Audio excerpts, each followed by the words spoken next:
Assalamualaikum warahmatullahi wabarakatuh. Selamat pagi anak-anak. Apa kabarnya? Semoga semuanya kita semua selalu diberikan kesehatan, selalu diberikan perlindungan dan juga tentunya selalu diberikan nikmat oleh Allah Subhanahu wa taala ya. Meskipun kita semua sedang diuji oleh musibah pandemi Covid-19, kita harus selalu menjaga kesehatan ya anak-anak, dengan rutin mencuci tangan menggunakan sabun dan hand sanitizer. Serta jika anak-anak semua ingin keluar dari rumah, jangan lupa untuk selalu menggunakan masker ya anak-anak, karena ini penting sekali agar tubuh kita selalu terhindar dari virus-virus yang berbahaya tentunya. Oke, meskipun kita juga harus di rumah saja anak-anak, kita sudah lama ya tidak bertatap muka secara langsung di kelas. Kita bisa gunakan media sosial secara daring ini ya untuk bertemu dan melanjutkan materi yang ingin Bapak sampaikan. Dan pada kesempatan minggu lalu anak-anak, Bapak sudah sampaikan kita akan membahas materi pada kesempatan kali ini yaitu mengenai teks puisi. Oke? Teks puisi. Dan teks puisi ini ada kita bahas ya anak-anak, yaitu pada KD 3.16 dan 4.16, di mana nantinya kita akan membahas yaitu dengan mengidentifikasi berupa tema, suasana, dan makna pada sebuah puisi. Tentunya anak-anak tidak lupa juga pada KD 4.16 kita nanti akan bersenang-senang ya tentunya, akan membaca puisi, mendemonstrasikan puisi, memusikalisasikan puisi, yang tidak lupa juga untuk memperhatikan berupa vokal, intonasi, dan juga ekspresi. Oke, kita mulai anak-anak pada kesempatan kali ini yaitu dengan membukanya pada teks puisi. Nah, kira-kira anak-anak, menurut pandangan anak-anak, menulis puisi itu apa? Apa sih puisi itu? Ayo, ada yang bisa jawab? Bisa jawab di line komentar ya. Bisa jawab di line komentar yang sudah disediakan. Bahwa menurut banyak ahli yang berpendapat dan Bapak rangkum ya, Bapak simpulkan bahwa menulis puisi itu adalah sebuah kegiatan menulis suatu karya sastra yang mengidentifikasi atau mengungkapkan diri sendiri, mengungkapkan perasaannya, mengungkapkan isi hati, mencurahkan isi hati ke dalam bentuk puisi yang tentunya tidak luput pada kehidupan sehari-hari anak-anak. Nah, pasti anak-anak punya definisi sendiri ya mengenai apa itu menulis puisi. Kalian juga bisa tuliskan juga di line komentar ini definisi puisi menurut anak-anak. Kira-kira apa sih menurut anak-anak pengertian dari puisi itu? Oke, kita lanjutkan kembali pada KD 3.16. Kita akan mengidentifikasi ya anak-anak, yaitu berupa tema, suasana, dan makna sebelum kita ingin menulis puisi. Tentunya tema ini anak-anak adalah sebuah gagasan utama yang harus diperhatikan sebelum anak-anak semua ingin menulis sebuah karya sastra berupa puisi. Tema ini bisa banyak sekali ya anak-anakku semua, karena tema ini mendukung adanya puisi menjadi lebih indah. Kira-kira apa saja sih tema-tema yang ada pada puisi yang ingin kita buat nantinya? Seperti anak-anak ketahui bahwa tema ini banyak sekali ya kategorinya, seperti tema kepahlawanan, tema persahabatan, tema percintaan, ataupun tema ketuhanan. Oke, kita bahas sedikit mengenai tema, bahwa anak-anak semua ketika ambil tema kepahlawanan, ya kita harus melihatnya terlebih dahulu. Kira-kira apa sih tema pada kategori tema perjuangan ini? Bisa juga membuat tema-tema yang berkaitan dengan perjuangan para tokoh pahlawan kita pada zaman dahulu. Seperti contohnya puisinya Khairil Anwar. Judulnya apa anak-anak? Banyak sekali yang bisa kalian peroleh, yang bisa kalian sediakan untuk dijadikan bahan referensi yang tentunya akan kalian ungkapkan dalam bentuk tulisan puisi. Itu yang pertama, menentukan tema. Yang kedua, yaitu dengan menentukan suasana. Suasana apa sih kira-kira yang akan anak-anak semua bangun? Apakah suasananya bahagia, suasananya ceria, bersemangat, ataupun malah sedih? Itu tergantung pada tema yang dibawakan atau yang ingin kalian usung anak-anak. Karena pada suasana yang bahagia itu bisa tercermin ketika anak-anak sedang jatuh cinta. Pasti anak-anak suasananya gimana? Bahagia, apalagi senang. Yang pastinya hal-hal yang berbau kesenangan itu bisa kalian rasakan ketika kalian jatuh cinta. Benar tidak? Oke, pasti benar. Untuk yang selanjutnya yaitu dengan menentukan makna. Tapi sebelum kita beranjak ke makna, Bapak ingin menyampaikan terlebih dahulu bahwa puisi ini sifatnya memiliki asas Licentia Poetica. Artinya apa? Bahwa Licentia Poetica ini artinya ketika anak-anak membuat puisi ini memiliki asas, yaitu asas kebebasan dalam berekspresi. Jadi anak-anak bisa bebas berekspresi apapun dan berekspresi apa saja di dalam puisi, karena puisi memiliki asas kebebasan. Nah, di dalam teori teori lain ya yang ingin Bapak sampaikan. Untuk selanjutnya ini ada materi mengenai teks puisi berupa makna. Jadi setelah anak-anak semua sudah menjelaskan mengenai tema, mengenai apa saja suasana, langkah selanjutnya yaitu dengan menentukan makna. Makna apa sih yang ada? Makna apa sih yang tercurah dalam puisi tersebut? Makna ini sebenarnya adalah sebuah ungkapan atau gagasan yang sebenarnya inti dari tulisan puisi tersebut. Itu berarti mengandung makna. Ini anak-anakku semua, makna ini bisa juga kalian temukan di dalam puisi itu di bagian awal, bagian tengah ataupun bagian akhir.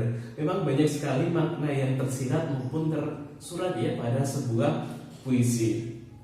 Dan ada sebuah teori anak-anak yang pernah Bapak baca, yaitu teori dari Bartos. Teorinya seperti ini: the death of author, atau kematian seorang penulis. Jadi begini anak-anak, bahwa penulis itu diibaratkan sebagai ibu, dan ibu ini memiliki anak, anaknya diibaratkan sebagai apa? Teks puisi. Nah, jalan ceritanya begini: ketika ibu ini sudah melahirkan anak ini apa? Teks puisi ya, dan sudah terbit, maka makna yang terkandung pada puisi tersebut yang ditulis oleh penulis atau diibaratkan tadi oleh seorang ibu menjadi apa?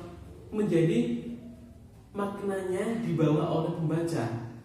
Maknanya sudah terlepas dari penulis-penulis tersebut. Jadi makna ini anak-anak semua, teorinya Barthes ya, yang mengungkapkan bahwa ketika kita sudah menulis puisi, ya makna dari puisi tersebut sudah menjadi hak pembaca. Jadi maknanya sudah diserahkan kepada baca. Itu tadi anak-anak langkah-langkah ketika kita ingin menulis puisi, yaitu dengan menentukan tema, kemudian anak-anak juga menentukan suasana dan judul apa yang ingin anak-anak bawa, serta jangan lupa untuk memberikan makna. Sebenarnya apa sih makna yang ingin kalian sampaikan kepada para pembaca? Nah, itu tadi pada KD 3.16, dan selanjutnya anak-anak kita akan membahas mengenai cara musikalisasi puisi dan membaca puisi pada KD 4.16. Nah, yang pertama yang ingin Bapak bahas yaitu mengenai membaca puisi. Pasti anak-anak semua sudah paham ya mengenai membaca puisi. Tidak perlu Bapak jelaskan lagi definisi dari membaca puisi, karena anak-anak semua pasti sudah paham mengenai apa itu membaca puisi. Seperti yang sudah Bapak sediakan di slide samping ini. Yang kedua yaitu musikalisasi puisi. Nah, musikalisasi puisi ini adalah suatu bentuk anak-anak, suatu bentuk pengubahan puisi yang dilakukan kemudian diaransemen dan diiringi oleh beberapa alat musik. Caranya bagaimana Pak untuk musikalisasi puisi? Yang pertama yang harus kalian lakukan adalah dengan membuat puisi tentunya. Oke? Membuat puisi kalau itu karya sendiri. Setelah membuat puisi, anak-anak semua bisa mengaransemen lagu tersebut.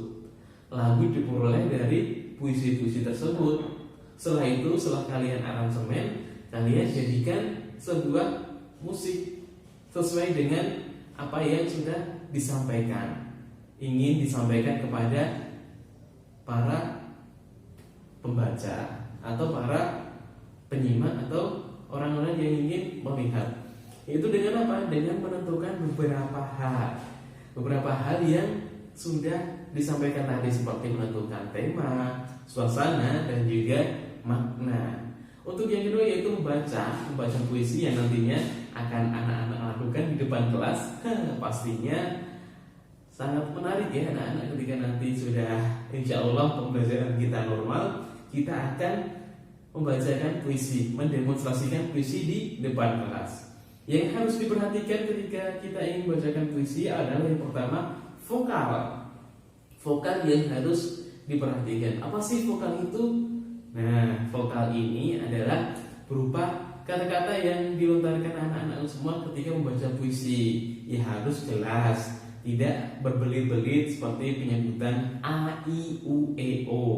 Itu namanya vokal. Juga keras atau lirihnya suara. Itu juga mempengaruhi vokal anak-anak yang harus diperhatikan ketika nanti membaca puisi. Untuk yang kedua yaitu ekspresi. Ekspresi ini bisa menunjukkan banyak sekali hal, seperti contohnya pada tubuh kita. Bagaimana ekspresi mimik? Nah, mimik ini apa? Bukan minum ya. Mimik ini berupa ekspresi pada mimik wajah misalnya. Apa sih wajahnya? Menentukan juga, membangun suasana yang dibangun ketika kita membaca puisi. Seperti mimik bahagia atau mimik sedih, mimik serius, mimik tegang itu juga berpengaruh. Dan juga pergerakan tangan anak-anak ini juga dibutuhkan juga ketika kita ingin membacakan puisi. Ini sangat mendukung jalannya membaca puisi agar puisi kita menjadi indah, menjadi baik, dan tentunya menjadi daya tarik para penonton. Seperti itu. Dan jangan lupa ketika anak-anak semua sudah memperhatikan vokal, kemudian ekspresi, jangan lupa intonasi yang harus diperhatikan. Ketika kita ingin membacakan puisi, intonasi ini dilakukan untuk apa? Untuk menentukan apakah puisi yang disampaikan itu dapat tersampaikan atau tidak. Dengan apa? Dengan mengetahui bagaimana jeda, kemudian cepat lambatnya kita membacakan puisi, bagaimana teknik kita, apakah ketika kita membaca puisi itu berdasarkan pada prinsip kejedaan, prinsip cara kita membaca puisi, apakah jedanya pas atau jedanya masih kurang, ataupun tiktok antara satu baris dengan baris yang lainnya itu masih janggal atau masih kurang begitu menekankan, seperti itu. Nah, itulah tadi pembahasan kita materi pada kesempatan kali ini, yaitu dengan KD 3.16 dan KD 4.16. Berupa apa? Mengidentifikasi tema, suasana, dan makna, serta kedepannya anak-anakku nanti bisa mendemonstrasi membacakan puisi di depan kelas, ataupun bisa juga anak-anak nanti memusikalisasi puisi ya, yang dilakukan secara berkelompok. Tentunya dengan musikalisasi puisi ini harus memperhatikan beberapa hal terkait suasana, tema, dan makna yang kita bawa atau kita usung nantinya. Juga mempengaruhi aransemen kita, aransemen yang harus kita lakukan sesuai dengan hal-hal 3 tadi ya, suasana, tema, dan juga makna. Oke, mungkin itu dulu anak-anak yang ingin Bapak sampaikan. Semoga pertemuan kali ini bisa membawa semangat anak-anak meskipun harus di rumah saja. Tetap semangat, jangan lengah anak-anak, selalu jaga kesehatan ya dengan makan makanan yang bergizi. Karena pura-pura bahagia juga butuh tenaga, jadi harus melengkapi makanan sehat, 5 sehat, 6 sempurnanya. Begitu ya. Oke, sebelum Bapak akhiri, Bapak berpesan kepada teman-temanku semua, kepada anak-anakku semua, jika ada hal yang ingin ditanyakan mengenai materi kali ini, bisa melalui line komentar di bawah ini anak-anak kalian tanyakan. Mungkin ada yang belum paham mengenai puisi, ada yang belum paham mengenai identifikasi puisi itu apa saja. Kemudian ada yang belum paham mengenai cara mengaransemen ataupun memberikan makna suasana dan tema pada puisi. Bisa kalian tanyakan anak-anak di line komentar. Cukup sekian dulu, semoga bermanfaat dan jangan lupa anak-anak untuk selalu menjaga kesehatan tubuh kita. Mohon maaf apabila ada salah dan kurangnya. Akhir kata, wassalamualaikum warahmatullahi wabarakatuh.